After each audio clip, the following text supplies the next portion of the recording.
페퍼저축은행의 7연패는 단순한 성적 부진이 아니다. 그리고 이번 IBK 기업은행전 0-3패배는 그 연패의 연장선이 아니라 그동안 누적되어 온 문제들이 한 경기 안에서 모두 드러난 장면에 가깝다. 순위가 뒤집히고 페퍼가 6위로 내려앉았다는 사실보다 더 충격적인 것은 이 팀이 얼마나 오랫동안 같은 문제를 반복해왔는지가 더 이상 숨겨지지 않았다는 점이다. 경기는 시작부터 불안했다. 1세트는 점수만 놓고 보면 접전처럼 보였지만 실제 흐름은 이미 한쪽으로 기울어 있었다. 페퍼는 대응하고 있었고 IBK는 설계하고 있었다. 페퍼의 공격은 초반부터 명확한 한계를 드러냈다. 리시브가 흔들리자 세터의 선택지는 급격히 줄어들었고 공격은 자연스럽게 조이에게 집중됐다. 문제는 이 집중이 전략이 아니라 강요에 가까웠다는 점이다. 조이는 1세트에서만 20개가 넘는 공격을 시도하며 팀 공격의 절반 이상을 책임졌지만 공격 성공률은 30%대에 머물렀다. 상대의 블로킹은 이미 패턴을 읽고 있었고 체력 소모까지 겹치면서 후반으로 갈수록 공격의 질은 눈에 띄게 떨어졌다. 반면 IBK는 전혀 다른 그림을 보여줬다. 특정 선수에게 의존하지 않았고 상황에 따라 공격 루트를 유연하게 바꿨다. 육서영의 측면, 공격 최정민의 중앙 속공, 그리고 양쪽 날개를 고르게 활용하는 전개는 페퍼의 수비 조직을 계속 흔들었다. 이 차이는 단순한 선수 기량의 문제가 아니었다. 팀이 어떤 준비를 해왔는가, 그리고 경기 중 어떤 선택을 할 수 있는가의 차이였다. 페퍼는 리시브가 흔들릴 때 대안이 없었고 공격이 막힐 때 다른 해법을 꺼내지 못했다. 그 과정에서 벤치의 역할은 더욱 도드라졌다. 작전 타임에서 들려온 말들은 대부분 추상적인 주문에 그쳤다. 집중하자, 분위기를 바꾸자 라는 말은 상황을 진단하지도 해결책을 제시하지도 못했다. 리시브 라인을 어떻게 조정할지, 블로킹 매치는 어떻게 가져갈지, 혹은 특정 선수를 활용한 변화를 줄 수 있을지에 대한 구체적인 메시지는 보이지 않았다. 2세트에 들어서면서 상황은 더 분명해졌다. 2세트는 점수차 이상으로 경기의 방향을 결정지은 순간이었다. 페퍼의 리시브는 초반부터 무너졌고 세터는 선택지를 찾지 못한 채 다시 조이에게 높은 토스를 올릴 수밖에 없었다. 하지만 조이 역시 누적된 부담과 체력 저하 속에서 무리한 공격을 이어갈 수밖에 없었고 이는 연속 범실로 이어졌다. 공격 성공률은 급격히 떨어졌고 코트 위에서는 점점 자신감을 잃어가는 모습이 역력했다. 그럼에도 불구하고 벤치의 대응은 변하지 않았다. 흐름이 완전히 넘어간 상황에서도 전술적인 조정이나 명확한 지시는 나오지 않았다. 결과적으로 선수들은 무엇을 바꿔야 하는지 모른 채 같은 패턴을 반복할 수밖에 없었다. 반면 IBK는 정반대였다. 빅토리아의 폭발적인 득점이 없었음에도 불구하고 공격은 전혀 막히지 않았다. 킨켈라와 육서영이 상황에 따라 득점을 나눠 가졌고 중앙에서는 최정민과 이주아가 타이밍 좋은 속공과 이동 공격으로 페퍼의 블로킹 간격을 완전히 벌려놓았다. 공격이 읽힐 때마다 루트를 바꾸고 수비가 안정되면 빠르게 전환하는 IBK의 운영은 토털 배구의 전형에 가까웠다. 이 과정에서 페퍼는 단 한 번도 흐름을 되찾지 못했다. 3세트의 분위기는 점수보다 더 무거웠다. 이미 경기의 승패는 결정된 듯 보였고 코트 위에는 어떻게 해야 할지 모르는 팀의 정적이 감돌았다. 리시브는 여전히 불안했고 세터는 높은 토스 외에 선택지를 찾지 못했다. 공격수들은 블로킹에 막히거나 범실로 흐름을 끊었고 서로를 격려하던 장면조차 점점 사라졌다. 반면 IBK는 끝까지 자신들의 리듬을 유지했다. 급하게 몰아붙이지도 않았고 불필요한 리스크도 없었다. 준비된 팀과 그렇지 않은 팀의 차이가 가장 선명하게 드러난 세트였다.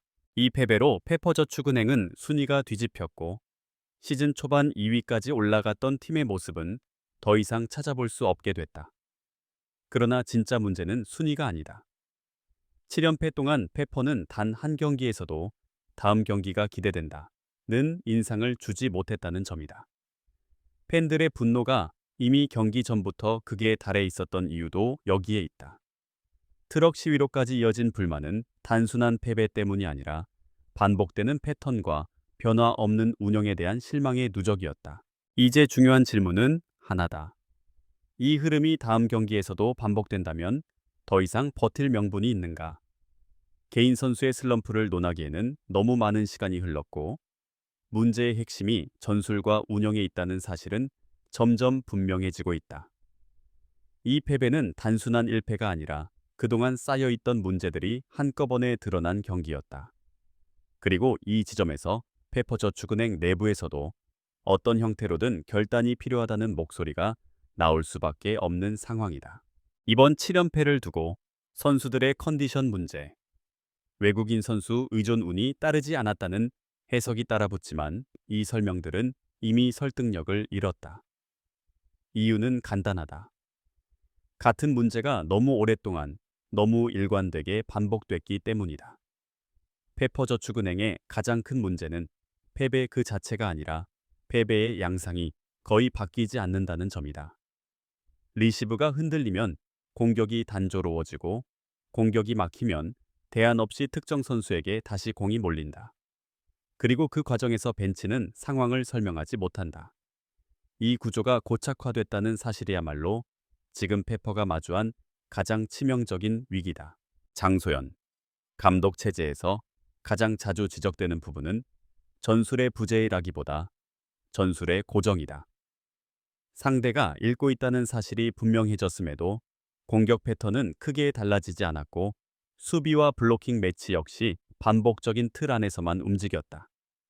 이는 감독이 변화를 시도하지 않았다는 의미이기도 하고 동시에 변화할 수 있는 선택지가 이미 제한돼 있다는 신호이기도 하다. 문제는 어느 쪽이든 결과는 같다는 점이다. 상대 팀들은 페퍼를 분석하기 쉬운 팀으로 인식하기 시작했고 실제 경기에서도 그 분석이 그대로 맞아떨어지고 있다. 특히 이번 IBK전은 그 한계를 가장 적나라하게 보여준 경기였다. IBK는 페퍼의 공격 루트를 정확히 예측했고 조이를 중심으로 한 공격을 차분히 봉쇄했다. 중요한 것은 IBK가 특별히 무리한 전략을 쓴 것이 아니라 페퍼가 바뀌지 않을 것이라는 전제 위에서 준비했다는 점이다. 준비된 팀이 준비되지 않은 팀을 상대할 때 경기는 잔인할 정도로 일방적으로 흘러간다. 그리고 그 차이는 선수 개인의 기량보다 벤치의 설계에서 비롯된다. 벤치의 침묵은 이제 단순한 스타일의 문제가 아니다. 작전 타임에서 구체적인 조정이 나오지 않는 장면이 반복되면서 선수들 역시 코트 위에서 스스로 판단해야 하는 상황에 자주 놓인다. 그러나 판단의 기준이 공유되지 않은 팀에서 선수 개인의 즉흥적인 선택은 오히려 혼란을 키운다. 공격을 더 과감하게 해야 할지, 안정적으로 이어가야 할지, 수비 라인을 조정해야 할지에 대한 명확한 메시지가 없다면 코트 위의 선수들은 결국 가장 익숙한 선택으로 돌아갈 수밖에 없다. 그리고 그 익숙한 선택이 바로 상대가 가장 잘 알고 있는 패턴이라는 점에서 페퍼의 악순환은 끊어지지 않는다. 이런 상황에서 자연스럽게 나오는 이야기가 바로 경질설이다. 이는 감정적인 분노의 표현이 아니라 구조적인 한계에 대한 질문에 가깝다.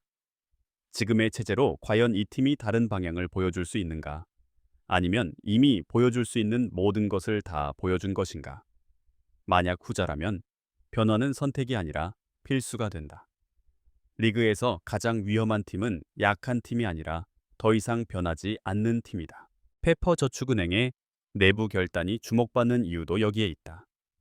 이번 7연패는 단순한 슬럼프가 아니라 팀 운영 전반에 대한 신뢰가 흔들리고 있다는 신호다. 팬들의 반응이 극단적으로 표출되고 있다는 점 역시 이를 뒷받침한다. 트럭 시위는 결과에 대한 항의라기보다 설명 없는 운영에 대한 항의에 가깝다.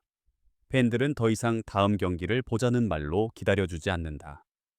무엇이 문제인지 그리고 그 문제를 어떻게 해결할 것인지에 대한 명확한 방향을 요구하고 있다. 이제 페퍼저축은행 앞에 남은 시간은 많지 않다.